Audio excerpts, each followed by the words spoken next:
Tuko hapa ya Bwana asubuhi ya leo. Nitafakari kwa habari ya ukuu na uwezo wa Mungu. Jinsi ambavyo Mungu amekuamsha asubuhi ya leo. Wako ambao walitamani kuamka asubuhi hii lakini hawajaweza. Wako vitandani mwa wagonjwa. Wengine ulimwenguni humu hawamo tena, lakini Mungu amekupa neema hii ya kuamka tena na kuwepo mahali hapa asubuhi hii.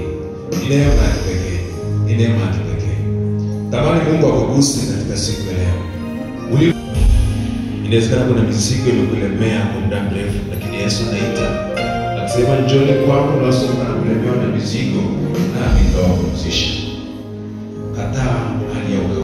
Hesabu iko sawa? Jana ilikuwa ni siku ya ngapi? Siku ya 10, alafu kesho ni siku ya 11. Ni sawa ya 11. Na katika majira haya ya Kwaresima tunapata muda mzuri kwa habari ya kutafakari kwa habari ya ukuu na uweza wa Yesu Kristo. Ni kipindi kizuri cha kupata kutafakari kwa jinsi ambavyo Yesu Kristo aliteswa akafa kwa ajili yetu. Jinsi ambavyo Yesu Kristo aliweza kukaa nyikani akifunga na kuomba kwa siku 40 mchana na usiku bila kula. Na kumbuka Yesu Kristo alikuwa mwanadamu na alikuwa Mungu kweli, lakini bado alitambua kwamba kuna ulazima wa kufunga. Na ni jambo la muhimu sana katika maisha yetu, tujue kwamba ni muhimu sana kutengeneza mazingira haya, kujizoesha mazingira haya ya kufunga.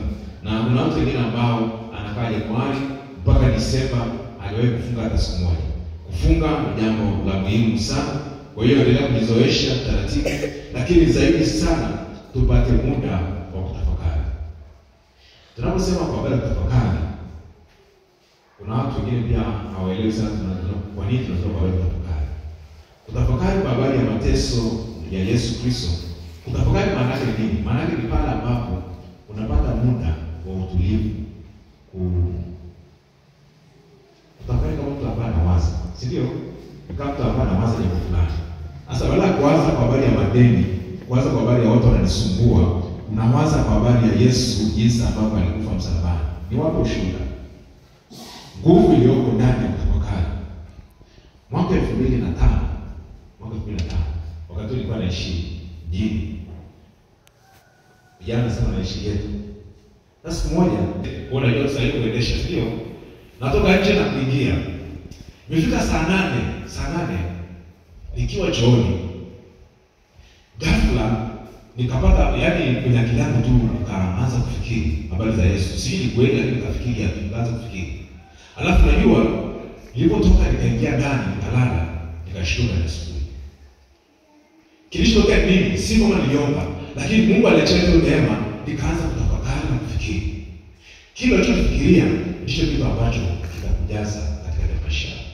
Kwa maana ukiwa ni mtu kufikiria kila wakati unafikiria kwa habari ya jinsi unavyoteswa, jinsi madeni yalivyo, jinsi magonjwa yanasumbua, unashangaa mwisho siku magonjwa yanang'ania na kuacha. Lakini kwa maana unataka kufikiria kwa habari ya Yesu, mamlaka yake, uweza wake, jinsi ambavyo aliteswa, jinsi ambavyo damu yake ilimwagika, ikatoka kwenye kichwa baada ya vishwa ile taji la mimba, ukawaza ile damu iliyotoka kwenye mikono yake, ukawaza ile damu iliyotoka ubavuni, ukawaza ile damu iliyotoka kwenye miguu yake, damu iliyotoka katika mwili mzima, unashangaa ghafla umefunguliwa. Bwana asifiwe. Kwa hiyo ni muhimu ujifunze kutafakari kwa namna hiyo na itakusaidia. Sasa katika siku ya leo tunapewa ujumbe ambao ni mtumishi wa Mungu Nabii Yeremia, ambaye Nabii Yeremia ni miongoni mwa manabii, tunasema manabii wakubwa, wale ambao hawakuvuka darasa la primary. Tulifunza kwa habari ya manabii. Sasa ukizungumzia kwa habari ya ukubwa na udogo, sio umri wala cheo, ni kwa habari ya hasa ya content, wingi wa material yao na muda wao pia waliotumika. Hicho kitu ambacho tunafanya wanaitwa huyu ni mkubwa na huyu ni mdogo. Yeremia anatumwa katika nyumba ya Bwana, anatumwa kanisani. Na Mungu anamtuma anamwambia nenda kawaambie kwa habari fulani. Anapokwenda kupeleka unabii wake, kupeleka ujumbe. Kumbuka Manabii watakuwa wanakaa. Kwa nini? Ni kwamba hawa manabii wa uongo na manabii wa ukweli mara nyingi sana wanafanana. Vitu vingi vinafanana. Kwa hiyo lazima Roho Mtakatifu akupe neema, akupe maarifa. Ujue kwamba hili ni pepo la utambuzi, huyu ni Roho Mtakatifu. Lazima wewe Mungu akusaidie. Amen. Bwana siwe. Amen. Kwa hiyo tunaishi nyakati ambazo lazima uishi kwa makini na neema ya Mungu iweze kukusaidia. Sasa Yeremia anatumwa kupeleka habari za kweli. Na watu wengi hawataki habari za kweli. Hivi najua wapendwa, haya ni mambo ambayo tunayaona hata leo. Kwenye sharika nyingi tunaziona. Wachungaji wengi hawapendwi. Unafuata unawaambia wewe fulani, unakunywa sana pombe, acha hiyo pombe. Fanya hiki na hiki. Wewe fulani unamke tengeru, acha wewe mke tengeru. Utakufa na ukimwi, utakufa na hiki. Unajua mwisho wa siku anatengeneza sehemu ya askofu na anamwambia askofu, unajua leo mchungaji wetu bado unajua atutendee haki. Unajua kwa hiyo inaenda hivi. Naona mwisho wa siku naona mjilista hayupo, ameshahamishwa. Kwa nini? Kwa sababu anawaambia watu ukweli. Tutasema tu ukweli. Tuhamishe, tutasema ukweli. Amen. Bwana asifiwe. Amen. Ndio tulioletwa kusema ukweli ili kwamba yale ambayo unafanya mabaya uweze kuyaacha. Kumbuka mimi nimeweka kiapo. Wakati tunasimikwa watumishi na ndugu baba, tunasimikwa alafu kumbuke ile siku ya nini? Siku ya hukumu. Kwa lazima tuambie ukweli. Yale ambayo unaacha, unayofanya mabaya, yaache. Yeremia anapeleka ujumbe ule, watu wakubali, watu walikataa. Na tumeona mara nyingi sana mifano watu kwenye Biblia. Tunafahamu mtu anaitwa Yusufu. Maana ni sana tunasema ukweli wa wapendwa. Yusufu alikuwa ni miongoni mwa familia ya nani? Familia ya Yakobo. Katika kusema kwake ukweli na ndugu zake hawakumuelewa. Na hata kuna wakati ambapo anapata ufunuo kwa habari ya ndugu zake, jinsi Mungu atamuinua, jinsi ambavyo Mungu atambariki, jinsi ambavyo ndugu zake watamsujudia. Ndugu zake hawakupenda. Kwa nini? Watu hawapenda ukweli. Ndugu zake hawakupenda. Alafu kile kilichotokea, wanatafuta njama za kumuua kwa sababu huyu jamaa ni anajiita bwana ndoto. Huyu jamaa anatuambia hivi na hivi na hivi. Wakatafuta kumuua Yusufu huyu ambaye Mungu amemchagua. Cha ajabu sana kwamba Yusufu ndiye ambaye Mungu alikuwa amemchagua awe lango la baraka kwenye familia yao. Ndio maana hata kama walimuuza, bado huyu Yusufu ndiye ambaye aliwasaidia wakati wa njaa. Lakini hebu kufikiria, kwa sababu tu ya chuki zao wanakwenda utumwani miaka 400. Hebu kufikiria, chuki zao, kukataa ukweli zinawafanya waende utumwani miaka 400. Kama Mungu alikuwa ameachilia baraka kwa Yusufu, maana yake wasingemuuza, wasingeenda utumwani. Na kwa sababu ya chuki zao wanaenda utumwani miaka 400 Misri.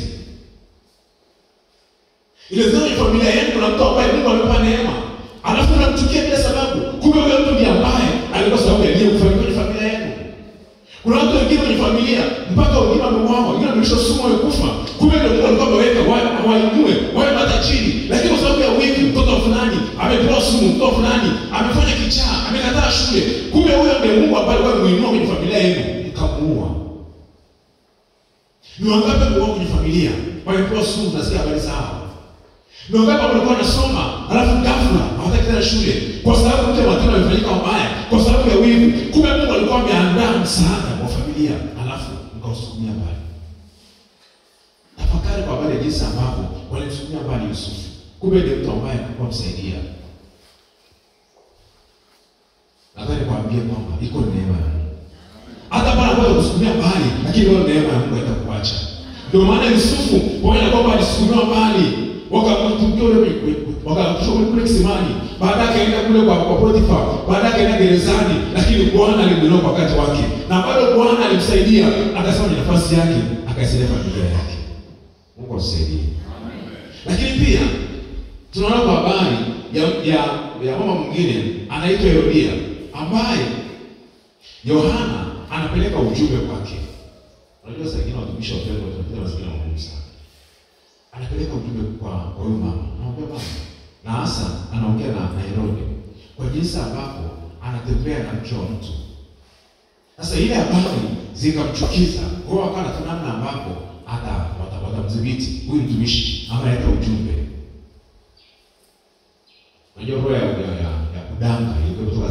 kudanga kwa zamani kwa midanga.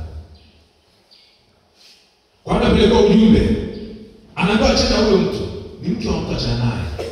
Sasa yule mama zile habari zikumpendeza, kwa sababu anawaza huyu jamaa na hela, alafu sana anajizuia na nini.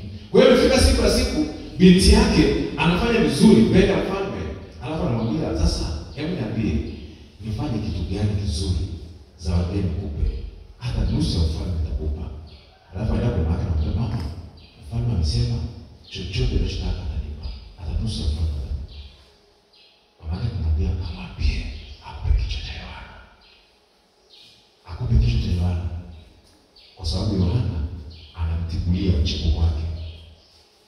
Unaelewa? Kwa hiyo anamwambia nipe kichwa cha Yohana.